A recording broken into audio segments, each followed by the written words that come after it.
Hey everyone, welcome back. We're really diving deep today with a book that I have to say kind of shook me up a little bit.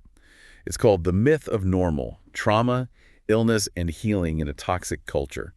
And it's by Gabor Maté and Daniel Maté. Oh, yeah, I know that book. And basically they're challenging everything we think we know about what's normal, when it comes to like trauma and illness and healing. Yeah, and it's so interesting, too, because I think we all just walk around with this idea of normal, like it's a given, Yeah. but their whole point is that a lot of what we consider normal is actually really toxic. It is. And like I said, it really shook things up for me. Yeah.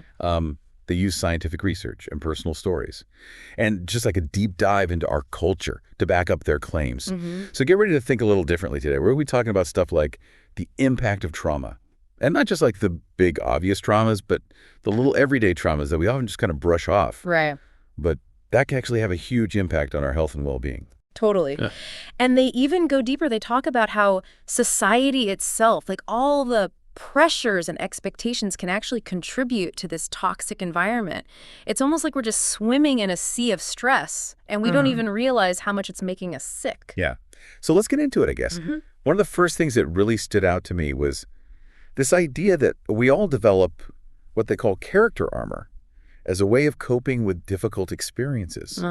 It's like we put on this mask to protect ourselves from getting hurt. Yes, and those masks can be so subtle. Sometimes they even look like positive traits. Oh, really? Yeah, like always being the nice guy Okay. or striving for perfection. Good point. But even those things, the book argues that even seemingly good traits can become harmful if they're driven by, like, fear or a need to hide who we really are. That's so interesting. That makes me think about like all the times I've bent over backwards to please people, even when it went against what I really wanted, And I've always thought of myself as like easygoing, but now I'm wondering if that's always been such a good thing. I think that's the beauty of this book.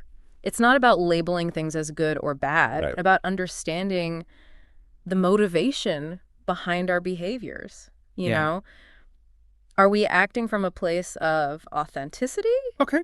or are we trying to protect ourselves from something? That's deep. So it's like becoming more aware of our patterns and why we do the things we do. Exactly. Okay. So we've got this idea that normal might not be so normal. Right. And that we've all developed these ways of coping with a world that can feel pretty harsh sometimes. But how does all of that actually affect us?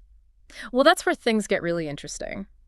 This book dives into this concept of interpersonal biology, Interpersonal biology. which basically means that we're not just these isolated individuals. Okay. Our biology, our very health is intertwined with the people around us. Wait, are you saying that my relationships can actually impact my physical health? Well, 100%. Think about it. Like, you know how there are all those studies that show that married people tend to live longer? Yeah. Well, the book actually dives into the science behind that and shows how our relationships can literally influence our lifespan. Wow. I never thought about it like that.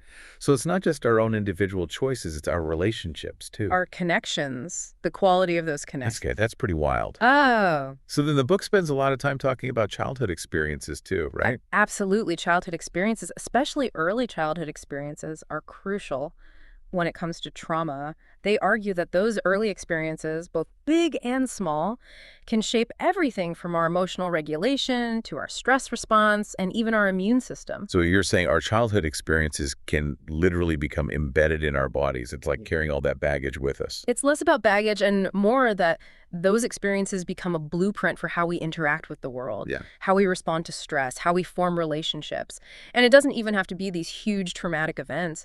Even seemingly small things like feeling emotionally neglected Oh, wow. can have a lasting impact. That makes me think about like all the times I felt invisible as a kid, you know? And it makes me wonder how those experiences might still be affecting me now.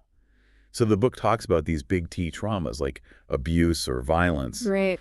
but it also emphasizes the little T traumas. Yeah. What's the difference? And why are they both important? Well, they argued that those little T traumas, the everyday hurts, the constant criticisms, the feeling of not belonging, those can be just as damaging as the big, obvious traumas. Really? They chip away at our sense of self-worth Wow. and can lead to all sorts of problems later on. That's a powerful message. It's like we're all walking around with these invisible wounds. We don't even realize how they're affecting us. Exactly. And that's one of their key points. We need to start acknowledging and addressing these traumas, Mm. both big and small, if we want to truly heal. Okay, so let's dig a little deeper into that. Mm. Then what about the impact of trauma? What about that study by John Bowlby, the one with the kids separated from their parents? Oh, yeah, that one's heartbreaking. Bowlby observed that when these kids were reunited with their mothers, they often acted in ways that seemed kind of counterintuitive. How so? They would, like, reject their mothers, even though they desperately needed their love and care. So it's like they were pushing away the very people they needed most. Exactly. And the book explains that this is actually a protective mechanism. Oh. It's like the child's way of saying, I can't risk getting hurt again, so I'm going to shut down emotionally. That's a powerful insight. Mm-hmm. It makes you realize how deeply trauma can affect our ability to connect with others, even the people we love. And speaking of personal experiences, the book also shares a really moving story about Gabor Maté's own childhood. He was an infant during the Holocaust. Right. And was separated from his mother. Yeah. He talks about how that early trauma shaped his emotional patterns throughout his life, even though he didn't have any conscious memories of the experience. Wow. It's a powerful example of how those early wounds can stay with us. So we've talked about character armor and the impact of early trauma, but the book doesn't just stop there, right? It goes on to look at how our society can actually contribute to a toxic environment that makes it even harder to heal. Absolutely.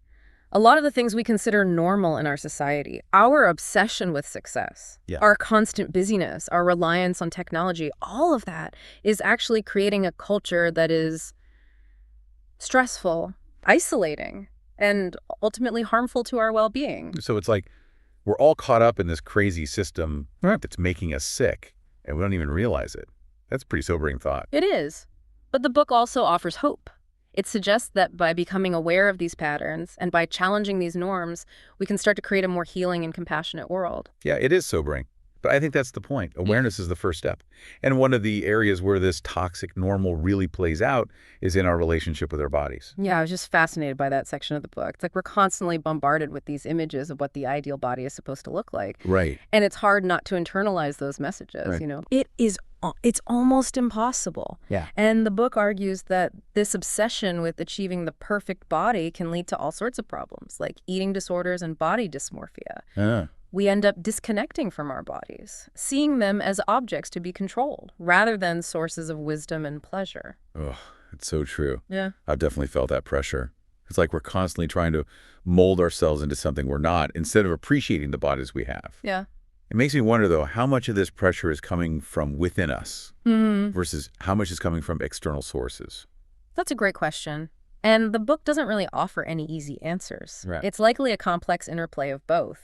But what's clear is that our culture plays a huge role in shaping those internalized messages. Okay, so then the book takes on this really big topic, addiction. And Gabor Maté has written a lot about this in the past. Right. But in this book, he kind of expands on his previous work. He does. In The Myth of Normal, he argues that addiction isn't just about individual choices or willpower. Right. It's often a response to trauma and a way of coping with emotional pain. It's like we're trying to numb ourselves from something deeper. That's a really different way of looking at addiction. It makes me think about all the judgments we place on people who struggle with addiction. It's like we blame them for something that might actually be a symptom of a much deeper issue. Exactly. And the book encourages us to approach addiction with more compassion and understanding. It's about looking at the underlying causes rather than just focusing on the symptoms. So instead of just saying, stop doing that, Right. we need to ask, what's the pain that's driving this behavior? Exactly. Now let's shift gears a bit and talk about one of the most controversial aspects of the book, the role of politics in shaping our well-being. Yeah, I have to admit, this is the part where I was like, whoa, are we really going there? Uh-huh. But I actually found it really eye-opening. It's definitely thought-provoking. The book argues that the policies and ideologies of our leaders have a direct impact on our physical and mental health. Yeah. It's not just about abstract ideas. It's about real-life consequences for people. So it's like saying that politics isn't some separate thing that happens over there. Right. It actually affects us on a very personal level. Precisely. Think about things like access to health care, affordable housing, quality education. Right. Those aren't just political talking points. Those are fundamental to our well-being. That makes sense. The book also talks about how certain political ideologies can create a climate of fear and division, which can be really harmful to our mental health. Right. When we're constantly bombarded with messages that tell us to be afraid of the other, It creates this sense of anxiety and mistrust Okay. that can make it hard to feel safe and connected. It's like we're being conditioned to see each other as enemies rather than fellow human beings. Exactly. Mm. Now, the book doesn't shy away from addressing some of the specific challenges faced by different groups in our society. Right. It talks about the impact of racism on the health of people of color, Mm-hmm. the legacy of trauma in indigenous communities, Okay. and the unique pressures faced by women. I was really struck by how the book highlights the ways in which these systemic inequalities can actually get under our skin Yeah. and affect our physical health. It's not just about feeling discriminated against. It's about the real tangible consequences of living in a society that isn't equitable. Absolutely. The book cites studies showing that people who experience discrimination are more likely to suffer from chronic stress, Oh, wow. heart disease, diabetes, and other health problems. Like the stress of living in a world that doesn't value you actually wears down your body. That's really powerful. It makes you realize that these aren't just social issues. Right. They're health issues. Exactly. Now, it's important to acknowledge that the book doesn't just offer a bleak diagnosis of our current situation. It also offers a vision for a more healing and compassionate future. Yes. I was so relieved when it shifted gears to talking about solutions. It's not just about doom and gloom. It's Yeah. about empowering us to create a better world. Right. One of the key things the book emphasizes is the importance of connection. Good. It argues that we are fundamentally social creatures. Who thrive on belonging and community. That makes sense. I know that when I'm feeling isolated or lonely, it definitely affects my mood and my overall well-being. Exactly. And the book suggests that our modern culture, with its emphasis on individualism and competition, has actually created an epidemic of loneliness. Oh, We're more connected than ever through technology, but we're also more isolated. that's kind of a paradox, isn't it? So how do we reconcile that? The book encourages us to prioritize real face-to-face connections. It's about putting down our phones, spending time with loved ones, and building communities where we feel seen, heard, and supported. So it's not about dishing technology altogether, Right. but about using it in a way that enhances our connections. Exactly, rather than replacing them. Now, another key theme that emerges is the importance of reconnecting with nature. I love that the book brings this up. I know that whenever I spend time in nature, I feel more grounded and at peace. There's a growing body of research that shows the profound benefits of spending time in nature. It can reduce stress. Improve mood, boost creativity, and even strengthen our immune system. It's like our bodies and minds are literally wired to connect with the natural world. And when we're deprived of that connection, we suffer. Exactly. So the book encourages us to make time for nature in our daily lives. Right. Whether it's going for a walk in the park, Yeah. gardening, or simply sitting under a tree and appreciating the beauty around us. It doesn't have to be a big elaborate thing. Even small doses of nature can make a big difference. Exactly. Now let's talk about another aspect of healing that the book explores: spirituality. This is one of those topics that can feel a little woo-woo, but I appreciated how the book approached it in a very grounded and accessible way. Yes, it doesn't push any particular dogma or belief system. Instead, it emphasizes the importance of finding meaning and purpose in life, Okay. connecting with something greater than ourselves, Right. and cultivating a sense of awe and wonder. So it's not necessarily about religion, Right. but about finding what inspires us and gives us a sense of connection to something bigger. Right. It could be through nature, art, music, meditation, or any other practice that helps us tap into that sense of transcendence. Okay, so we've talked about connection, nature, and spirituality. What are some of the other tools and strategies that the book recommends for healing? Well, one of the most powerful practices the book highlights is mindfulness. Mindfulness seems to be everywhere these days. What is it exactly, and how does it relate to healing? Mindfulness is the practice of paying attention to the present moment with curiosity and non-judgment. It's about becoming aware of our thoughts, feelings, and sensations without getting caught up in them. So it's about learning to observe our experience without getting swept away by it. Exactly. It's about creating space between us and our reactions, allowing us to respond to challenges with more skill and ease. That sounds really helpful, but I have to admit, I've tried meditation before, and it's hard. My mind just races, and I feel like I'm doing it wrong. That's a common experience. Yeah. The book emphasizes that mindfulness isn't about emptying our minds or achieving some kind of blissful state. It's about noticing when our mind wanders and gently guiding it back to the present moment. Okay, that makes me feel a little better. So it's more about practice than perfection. Exactly. And the book suggests that even a few minutes of mindfulness practice each day can make a big difference. I'm willing to give it another try. Now, another big theme that the book explores is forgiveness. Forgiveness can be a really challenging concept, especially when we've been hurt deeply by others. Yeah, I've definitely struggled with that. It's hard to let go of anger and resentment. It is. But the book emphasizes that forgiveness isn't about condoning or excusing harmful behavior. It's about releasing ourselves from the grip of those negative emotions. So it's not about the other person. It's about freeing ourselves from the burden of carrying that anger and resentment. Exactly. And the book suggests that forgiveness is a process, not a one-time event. It takes time. And it may involve a lot of ups and downs. It's also important to remember that forgiveness doesn't mean forgetting or condoning what happened. It's about choosing to move forward without being defined by the past. Exactly. Now let's shift gears a bit and talk about the role of creativity in healing.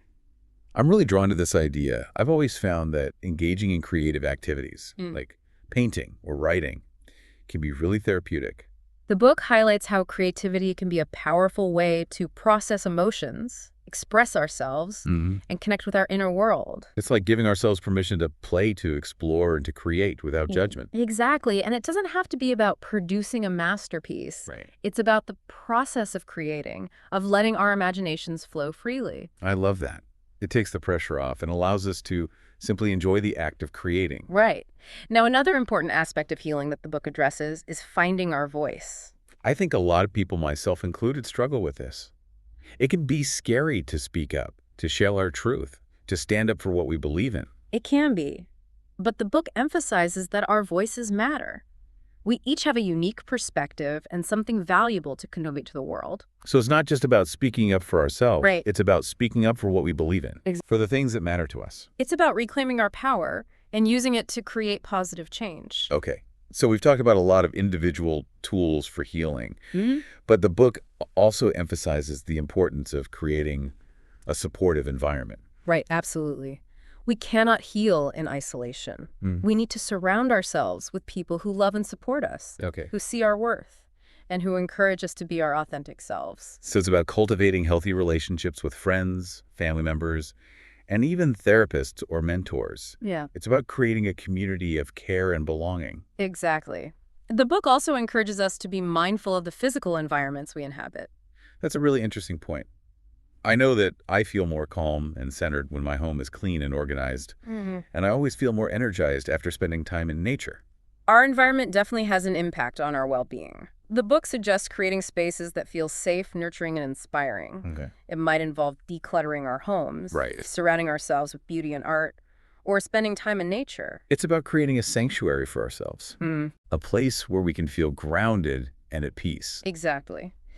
Now, another aspect of creating a healing environment is addressing the systemic issues that contribute to trauma and suffering in the first place. Right. We can't just focus on individual healing. Exactly. We also need to look at the bigger picture, at the systems and structures that create inequality, injustice, and violence. The book argues that we need to challenge these systems and work towards creating a more just and equitable society for everyone. So it's about recognizing that personal healing is interconnected with collective healing. Yes. We can't truly heal as individuals if our society is still sick. Exactly.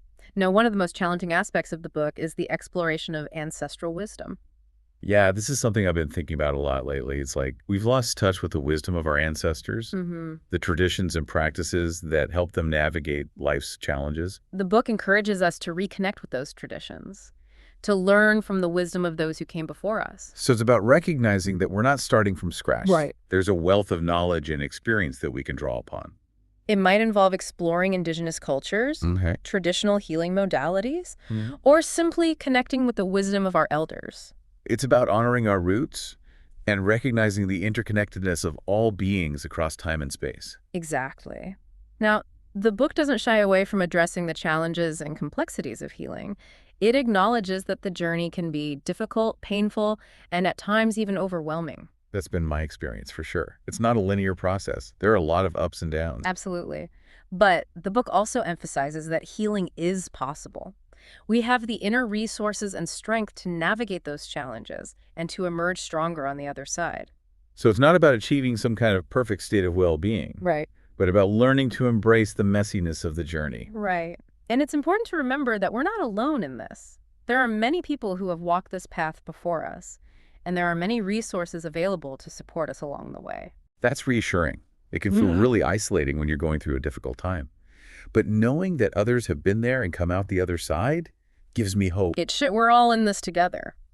Now, one of the key messages that emerges from the book is that healing is not a destination. It's a journey. I love that.